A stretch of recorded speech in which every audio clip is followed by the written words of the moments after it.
Oui, pourquoi c'est dur, messieurs? Pourquoi, à chaque fois on assiste à une rencontre d'Europa League de l'OM, surtout à l'extérieur, pourquoi c'est poussif? Pourquoi il n'y a pas d'action? Pourquoi il n'y a pas de jeu? Pourquoi il n'y a rien? Tiens, Manu, toi qui a arpenté l'Europe et les pelouses. Ouais, mais pourquoi c'est nul? Je sais pas. Pour les 2 premiers matchs, c'était facile. On peut répondre qu'il avait tellement changé l'équipe que bon, ils se connaissaient pas bien. Ils avaient du mal, ils avaient moins d'habitude. Peut-être que le premier match aussi à Salzbourg, ils l'ont pris un petit peu de haut en pensant qu'ils n'ont pas vu que Salzbourg c'était un bon club. Par contre, hier soir, c'est quand même la bonne équipe, la bonne équipe. Vous avez compris, les titulaires, moins Payet et Mitroglou. C'est surprenant. Après, je les ai pas trouvés si nuls que ça.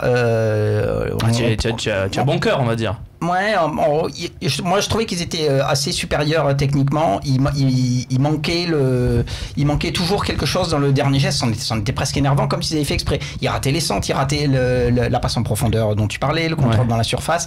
Mais le Konyaspor avait surtout un super pressing et 2 gros joueurs. Le Serbe dont le nom m'échappe, Dokic. Celui qui a marqué le penalty, Skubic. Et Borabia. Mais je trouvais l'OM supérieur techniquement. Ça se voyait vraiment au milieu du terrain, et dès qu'ils s'approchaient devant, ils faisaient n'importe quoi. À ma vie, il a raté les centres. Je suis pas d'accord. Je trouve qu'à ma vie, il a fait de bons centres. Et je trouve que Germain, un exemple au pif, avec un Germain plus renard qui reste vraiment devant, et Germain là, c'est vraiment le cas du mec qui doute. En fait. Et pour en venir à répondre à ta question, Romain, c'est que t'as peut-être des fois quand t'as un mec qui te fait dérailler le truc. Alors je dis pas que c'est Germain qui a fait dérailler l'équipe, mais Germain, il est à la réception des centres d'Amavi, il reste vraiment en renard dans les 6 mètres, et quand Amavi centre au cordeau, il se jette, ça fait but. On n'a peut-être pas la même analyse, parce qu'il y a eu des périodes quand même de domination marseillaise qui étaient intéressantes. Après, il y a un déchet technique énorme. Quand t'attaques à 4, mais que sur tes 4, t'as Ocampos. Bon, voilà, techniquement, t'es à 1 de moins. Non, mais tu le sais, des fois tu fais des foot et puis t'as un mec, il est en difficulté, tu vas le mettre devant, et tu sais très bien que quand il va avoir la balle, ça peut passer sur une action, mais la plupart du temps, ça te coûte le. Après, il nous a fait du bien aussi au Campos le mois dernier. Mais là sur ce match-là, c'était criant. T'as un Thauvin qui, du coup. Il se dit je vais jouer les coups tout seul, et qui en finit par s'agacer lui-même. Voilà, ça t'entraîne à un climat général où tu te dis c'est compliqué. Par contre, je trouve que Garcia est d'une cohérence forte. Il m'a impressionné sur sa compo d'équipe. À la fin du match, Guimaraes, il dit laboratoire, il fait passer le message laboratoire terminé, maintenant on va mettre l'équipe pour gagner. Il a mis les 11 meilleurs. C'est-à-dire que même Payet, au vu de son match de Bordeaux, il méritait d'être sur le banc. Mitroglou méritait d'être sur le banc. Il avait vraiment mis les 11 meilleurs au papier. On verra en match prochain. LG nous sauve hier soir, mais c'était pas le meilleur du dernier mois. Il est pas moins bon que Germain. Avant le match, je te dis, on met Clinton NG, oui, maintenant, forcément, tu vas dire oui, mais sur le coup, c'était pas choquant. Non, mais techniquement, il y avait un vrai problème. D'ailleurs, c'est ce que nous dit MGM69. Bien sûr, on va le lire. Voilà. C'est dur parce qu'il y a beaucoup d'imprécisions dans les passes. Et oui, techniquement, c'était catastrophique, à l'instar de ce que nous a montré Zambo. Hier soir, c'était insoutenable. Il est revenu sur l'exemple que tu avais donné de la passe à 5 mètres. Je l'ai vu à un moment donné faire une passe à Thauvin. Alors, effectivement, elle est arrivée dans les pieds de Thauvin, mais sauf qu'en fait, il lui a mis un tir à 5 mètres. Non, donc, du coup, Thauvin, au moment de contrôler la balle monte, descend, enfin, t'as perdu 2 secondes. Question pense Didier. J'en pense qu'au niveau du fond de jeu, c'était assez catastrophique. J'ai l'impression que c'est un problème de mental, en fait. Je ne sais pas si les joueurs sont vraiment motivés à l'idée de jouer l'Europa League, comme ils sont motivés, l'expression dont on se sert pour le championnat, le pain quotidien du championnat. Ouais, mais ça irait pas avec l'égalisation à la dernière seconde. Oui, vu la faiblesse de l'équipe en face, et à un moment donné, je pense qu'il y avait...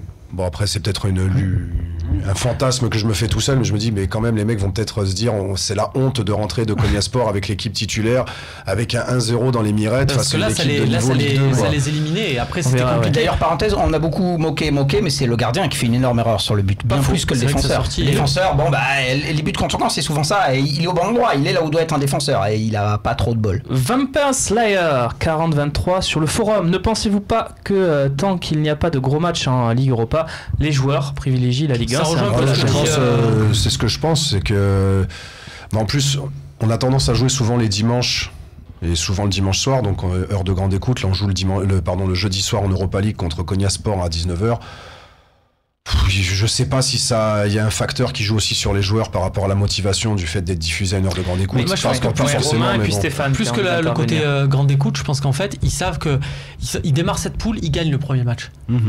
ils se disent bon bah derrière t'en as des jokers, c'est une poule de 4, les 2 premiers sont qualifiés, voilà, les mecs ils se disent on a des jokers, ça va, on n'est pas au pied du mur. Donc du coup tu as ce dilettantisme là qu'on a observé à Salzbourg, où les mecs se disent bon ben on a le temps. Mais ça arrive, excusez-moi de reprendre l'exemple à chaque fois du foot corpo, mais c'est tellement parlant. T'as une équipe, quand tu mets les meilleurs et que tu joues face à une équipe un peu nulle, ça n'arrive jamais que les meilleurs enfoncent l'équipe nulle 3-0 de manière à faire rentrer les plus faibles. Les plus forts jouent et puis ils se mettent au niveau de l'adversaire. Ça arrive dans tous les sports. Il n'y a aucune équipe, même en Allemagne, quoi que ce soit, et ça n'arrive jamais. Donc là c'est pareil, les mecs se disent on a le temps, l'objectif c'est de passer les poules, voilà. Stéphane, il n'y a pas un problème de fond de jeu plus général quand même aussi, parce que là on est un peu gentil je trouve avec Rudy Garcia. Justement, la problématique, Rudy Garcia a été très cohérent dans la gestion de l'Europa League. Et le jeu, mais par c'est contre, quand même la question que tu nous poses en début de partie, c'est pourquoi c'est nul, pourquoi on est mauvais à l'extérieur. Pourquoi on est mauvais? Parce que jusqu'à présent, on avait mis l'équipe de coiffeurs. C'est-à-dire qu'on a un banc des remplaçants qui est assez catastrophique, on va pas se le cacher. Bon, alors pourquoi on n'a pas été bon sur ce match? Et à Bordeaux aussi, parce qu'à Bordeaux, on n'a pas été fabuleux non plus. Et sur ce match, il y a des joueurs qui ont montré que sur une saison, ça va être compliqué de garder leur niveau. Alors il y a eu Ocampos là qui nous a impressionné, et ben là petit à petit il revient dans le rang. Zambo nous a impressionné, mais aujourd'hui il nous a rappelé qu'il pouvait passer totalement à travers d'une rencontre. D'ailleurs ça nous met un peu de la puce à l'oreille sur les postes à renforcer prioritairement cet hiver. Je vous le promets, dans un des prochains talks on fera une partie mercato. Ouais, ce serait intéressant de le faire parce que on se penchera aussi sur les manques. On commence un petit peu à cibler. Sakai qui est très bon défensivement, mais par rapport à son apport offensif, ça reste toujours très laborieux. Donc effectivement, oui, on arrive dans des matchs un peu traquenards, comme parce que le voyage aussi, il faut se le taper quand même, malgré tout. C'est Konyaspor, enfin je pense que il faisait très froid là-bas, apparemment. Voilà, donc c'est toujours pareil. C'est des matchs un peu bâtards, le jeudi, peut-être moins motivant que la Ligue 1, mais c'est quand même grave d'être en danger de non-qualification avec un groupe aussi faible, on va pas se le cacher. Après, moi j'attends juste un truc. Il faut qu'on enchaîne, messieurs. J'attends juste un truc, c'est le match dimanche contre Guingamp, parce que jusqu'à présent, tu me dis oui, le fond de jeu en Europa League. Moi je vois la finalité, c'est que tu es en passe de te qualifier et que derrière, à chaque fois sur tes matchs-là, tu as gagné, à l'exception d'un match, c'est contre le PSG où tu as fait nul de 2. Bon, non mais on parle pas de gestion. Je te parle pas de gestion, moi je parle de jeu. Oui, mais le problème c'est que dans la poule, cite-moi une équipe qui a eu un jeu chatoyant en poule d'Europa League. Je dis pas ça. Il y en a pas. Romain, je te le dis de suite, il y en a pas. Ça, et puis surtout, t'as des amis comme moi. Qu'est-ce que ça sert?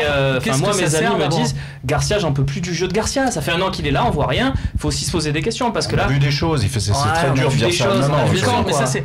Mais ça c'est après, c'est le jeu, c'est toujours pareil. Même à Strasbourg, le jeu, tu tombes sur un entraîneur lors du règne de Franck Passy, on tombait sur Franck Passy parce que l'OM concédait tout le temps des buts dans le temps additionnel. Et on disait, ça c'est le ressort d'un entraîneur d'arriver à imprimer à une équipe mentalement quelque chose, et ça prouve que Passy il est défaillant, etc., etc. Là on a un entraîneur avec qui on marque 2 buts dans les 2 dernières minutes. Pour autant, on va pas dire Garcia t'es un génie. On tombe plus facilement. C'est bien la preuve que à chaque fois, quand ça va pas, on tombe sur l'entraîneur. Quand ça va, on encense les joueurs, comme le veut la formule. Très bien. Manu, pour la conclusion. En fait, moi, je serais plutôt d'accord avec la question de Jordan Rumi. Tiens, Jordan Rumi, c'est le petit poulain de Romain de la Talk Academy. Voilà. Finaliste de ton équipe, Romain. On verra s'il battra les autres équipes. Et du coup, en fait, je suis pas tout à fait sûr d'être d'accord avec la question. En fait, parce que je trouve qu'à domicile, on n'était pas très brillant non plus en Europa League. C'est simplement que pourquoi on est nul en Europa League? C'est le foot, la stat se prête assez peu au foot. Que tu gagnes 1-0, que tu perds 1-0, le match il peut se ressembler. Ça peut basculer sur un petit truc, pas grand chose. C'était un groupe que l'OM, là je suis d'accord avec toi, l'OM aurait dû survoler ce groupe, c'était quand même la meilleure équipe. On devrait déjà être qualifié. 4, voilà. Mais je les ai pas trouvés plus catastrophiques que ça. Allez, pour faire le pont avec la partie suivante, on va regarder le classement où l'Olympique de Marseille est toujours 2e et pourrait se contenter, même si ce n'est pas le but, d'un match nul contre Salzbourg au stade Vélodrome. Attention parce que le match Konyaspor-Vitoria n'est pas sans enjeu, ni pour les uns ni pour les autres, parce que si Victoria par exemple battait Konya et que l'OM perdait contre Salzbourg, Victoria serait qualifié. Donc ce match il a de l'enjeu aussi de l'autre côté, ce qui n'est pas forcément plus mal non plus, puisque voilà, tout le monde sera concerné par cette rencontre, sauf Salzbourg qui est assuré de la première place. On verra bien ce que fera l'Olympique de Marseille. En tout cas, on pourra plus être premier, c'est le thème de la deuxième partie. Est-ce que c'est grave d'être 2e de cette poule? C'est ce qu'on va regarder tout de suite.